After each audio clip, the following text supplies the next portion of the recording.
All right, Rory McIlroy, 3 over 73. Rory, can you talk us through your round today?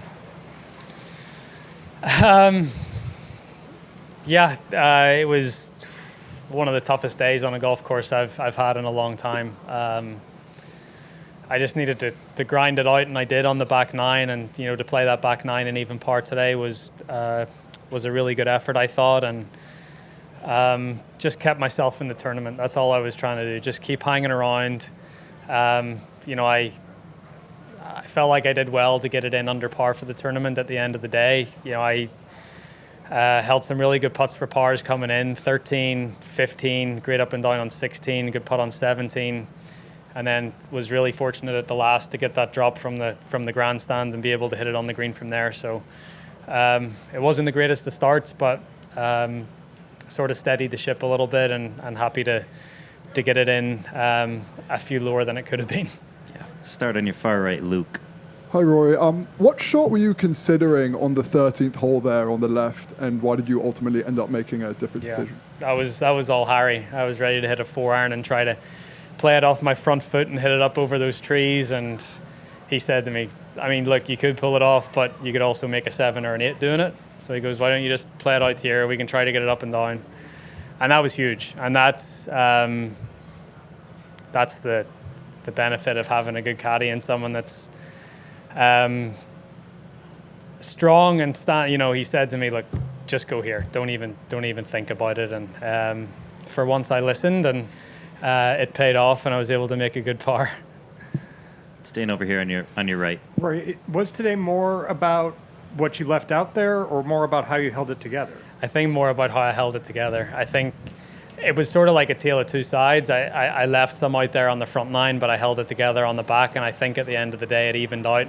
Felt like I got a couple of bad breaks on the front nine, but then I got a really good break on 18, so it all evened out at the end of the day. But I'm sort of going home thinking that I held this round together when it could have got away from me quickly.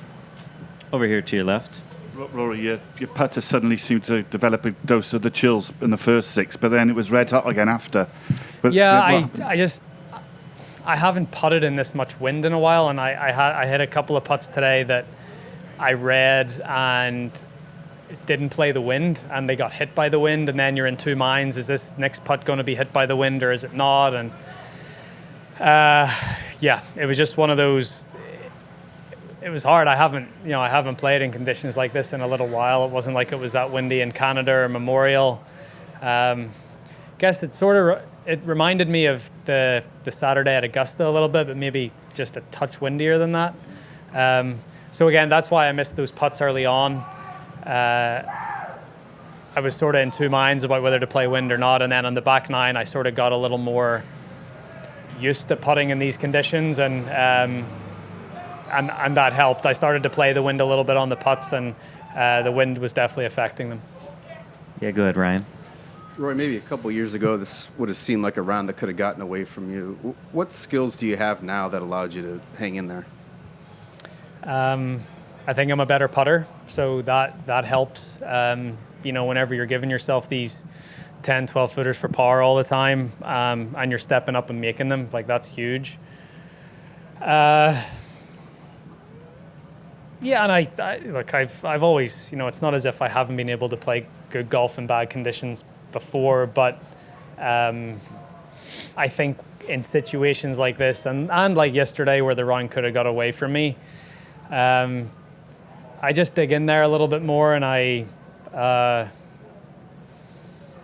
guess I'm always trying to look for the positives. I'm always trying to think, okay, you can maybe birdie one of the next 3, and then, you've got a par 5 coming after that. Or so, I'm always sort of trying to look at the positive side of things and be optimistic. And in this game of golf, you need to be an eternal optimist.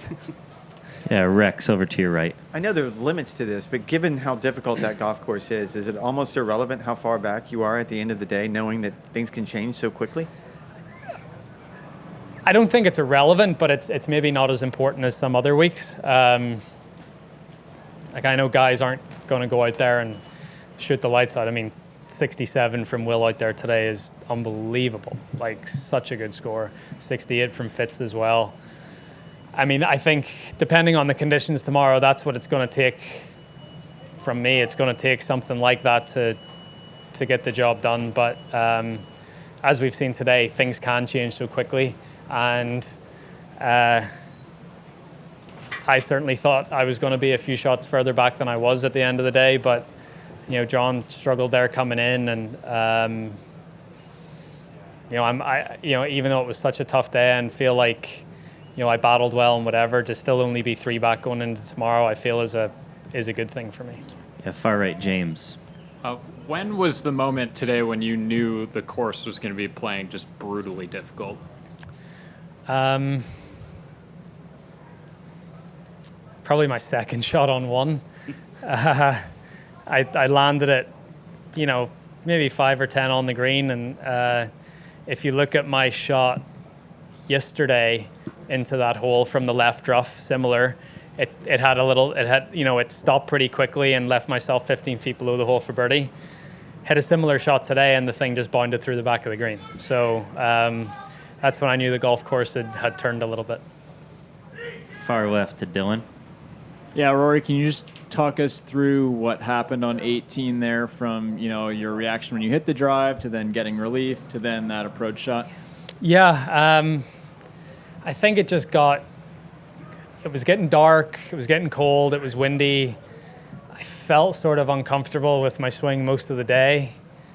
And then I just hit another made another poor swing and hit a bad tee shot. And when I saw it up there, I was like, oh, no. And then I saw the rules official standing beside it, and she said, well, you can get relief if you think you can get your ball from where it is back around and in line with the pin. And I said, well, I can hit a draw pretty good, so yeah, I think I can do that. So then she said, then you're entitled for relief. And then I took relief, and I still had to hit a pretty big draw around that tree, but it was a huge break. I mean, if that grandstand hadn't have been there, I'm sort of just chipping out, and a 4 would have been a real, 5 was probably the score I would have made, and it was, to have a putt for birdie on that hole was huge. So. Yeah, it was fortunate. I said earlier, I felt like I got a couple of bad breaks on the front 9, so that break on 18 definitely made up for them. All right. Thanks, Rory. Thank you.